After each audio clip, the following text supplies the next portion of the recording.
Where as plaintiff himself have deposed in para 17 that मैं कक्षा 5वीं तक पढ़ा हूं and further he has deposed in para 20 in his evidence that मैंने सारे दस्तावेज को पढ़कर एवं समझकर सिग्नेचर किया, रजिस्टर्ड पावर ऑफ अटॉर्नी साहब। उसके बाद सर इसमें एग्रीमेंट में स्पेसिफिक लिखा गया कि वो 74,000 रुपए अगर एक साल में नहीं दे सका तो जो क्वेश्चन लैंड है उसको मेरे फेवर में रजिस्ट्री कर देगा।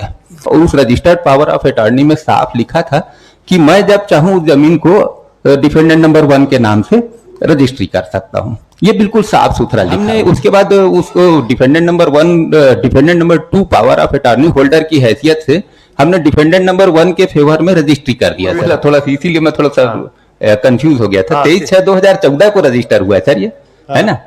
23/6/2014 को पावर ऑफ अटॉर्नी रजिस्टर हुआ है सर। और सेल डीड का जो रजिस्ट्री हुआ है वो 16/6/2016 को हुआ है।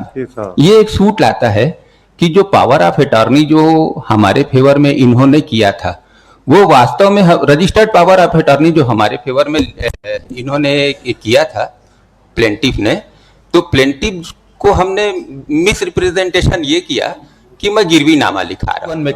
साहब एक बात बताइए। हाँ कि पावर ऑफ अटॉर्नी देने के पहले की जो एग्रीमेंट है, हाँ, D1 और D2, क्या उस पावर ऑफ अटॉर्नी को विषेद तो नहीं करेंगे? हाँ, yes. My lord, main substantial question of law is to be formulated by this honorable court is that, my lord, yes, that whether the power of attorney executed by the plaintiff in favor of defendant number 2 has been obtained by playing fraud and by misrepresentation, whereas plaintiff himself have deposed in para 17 that मैं कक्षा 5वीं तक पढ़ा हूं and further he has deposed in para 20 in his evidence that मैंने सारे दस्तावेज को पढ़कर एवं समझकर सिग्नेचर किया, रजिस्टर्ड पावर ऑफ अटॉर्नी साहब। ये पावर ऑफ अटॉर्नी किसके फेवर में हुई थी? पावर ऑफ अटॉर्नी जो है डिफेंडेंट नंबर 2 के फेवर में हुआ। यस सर, इसमें मैं पूरी बात एक एक करके बता देता हूँ।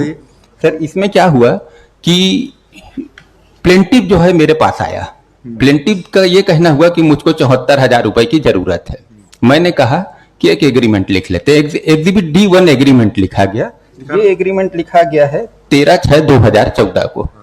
उसके बाद सर इसमें एग्रीमेंट में स्पेसिफिक लिखा गया कि वो 74,000 रुपए अगर एक साल में नहीं दे सका तो जो क्वेश्चन लैंड है उसको मेरे फेवर में रजिस्ट्री कर देगा। उसके बाद सर वो नहीं दे सका तो हम उसको फिर से एग्जिबिट 2 का एक दूसरा एग्रीमेंट एग्जीक्यूट किए और उसमें उसको फिर से कुछ समय दिए और उसमें फिर से ये मेंशन हुआ कि अगर यदि मान लो नहीं दे सका तो ये जो प्रश्न का भूमि है वो हमारे नाम में रजिस्ट्री हो जाएगी करके।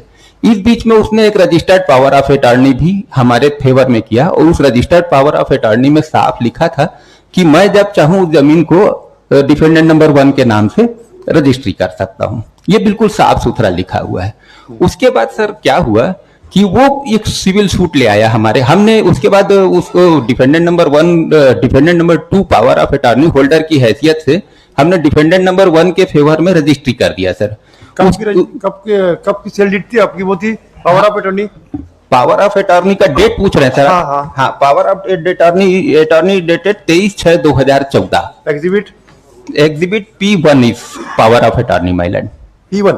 Yes my land, exhibit P1। Sir इसके बाद क्या हुआ कि इन्होंने जब हम डिफेंडेंट आपने रजिस्ट्री कब किया था? रजिस्ट्री कब किया था? Sale deed is dated 16/6/2016। 16/6/2016। अच्छा, इसमें अग्रवाल साहब यहाँ पे ये लिखा है पंजीयन दिनांक से 2 वर्षों तक के लिए वैध। ये जो पावर ऑफ अटॉर्नी में लिखा हुआ है इसका क्या मतलब होता है? कहाँ पे लिखा है सर? पंजीयन दिनांक से 2 वर्षों। आप मुख्तारनामा लिखा है ना एग्जिबिट P1। हाँ, इसके बाजू में देखिए तो क्या लिखा है ये? हाँ, मैं देख लेता हूँ सर, एक मिनट। मैं मुख्तियारनामा को पहले निकाल लूँ। हाँ, तो सर ये लिखा है पंजीयन दिनांक 23/6। ये पंजीयन दिनांक से 2 वर्षों तक वैध, ये लिखा है सर इसमें। और ये 2 वर्षों के अंदर ही तो हमने नहीं, ये तो आपने सर्टिफाइड कॉपी लिखी, लेकिन पावर ऑफ अटॉर्नी वहां पे जो हुई थी वो कब रजिस्टर हुई थी? पावर ऑफ अटॉर्नी नहीं, ये तो सर्टिफाइड कॉपी निकाल के आपने पेश की है। हाँ, है ना। हाँ। वहां पे जो ओरिजिनल सर्टिफाइड कॉपी थी वो निकलवा के आपने कब की थी? उसमें डेट लिखा है 23/6/2016। हाँ सर, वही तो मैं भी बोल रहा हूँ। 23/6/2000। हाँ, 23/6/2000 16 14 14 14 है सर, वही मैं बोला थोड़ा सा, इसीलिए मैं थोड़ा सा कंफ्यूज हो गया था। हाँ, 23/6/2014 को रजिस्टर हुआ है सर ये, है ना। हाँ 23/6/2014 को पावर ऑफ अटॉर्नी रजिस्टर हुआ है सर। और सेल डीड का जो रजिस्ट्री हुआ है वो 16/6/2016 को हुआ है सर। सेल डीड कहाँ है आपकी एग्जिबिट? हाँ, sale deed is P2 exhibit P2 my lord. हाँ एग्जिबिट P2 है सर। हाँ। सेल डीड एग्जिबिट P2 है। अब ये जो हाँ हाँ आराम से सर, आराम से। क्या ये सेल डीड आपकी डेट क्या लिखी है? 16/6। हाँ सर, 16/6/2016 का सेल डीड है सर। हाँ, तारीख कहाँ आ रही? तारीख यस यस इसमें सेल डीड में सर हाँ पेज यस 16/21 ठीक है। हाँ यस लास्ट में है ना सर। आगे आगे हाँ, मिल गया ना। यस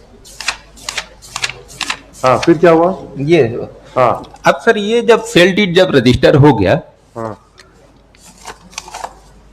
तो सेल डीड रजिस्टर होने के 3 साल बाद हाँ ये एक सूट लाता है। सेल डीड रजिस्टर होने के 3 साल बाद ठीक है। ये एक सूट लाता है कि जो पावर ऑफ अटॉर्नी जो हमारे फेवर में इन्होंने किया था, वो वास्तव में रजिस्टर्ड पावर ऑफ अटॉर्नी जो हमारे फेवर में इन्होंने किया था प्लेंटिफ ने, तो प्लेंटिफ को हमने मिस रिप्रेजेंटेशन ये किया कि मैं गिरवी नामा लिखा रहा हूं। पैरा 4 में इन्होंने प्लेंट में लिखा है अपने। मैं अगर यदि आप इजाजत दें तो प्लेंट का पैरा 4 पूरा पढ़ना चाहूंगा। पढ़िए पढ़िए है ना? पढ़िए। ये हमारे ऊपर यही एलिगेशन लगाए हैं। I am coming to plaint para 4 my Lord.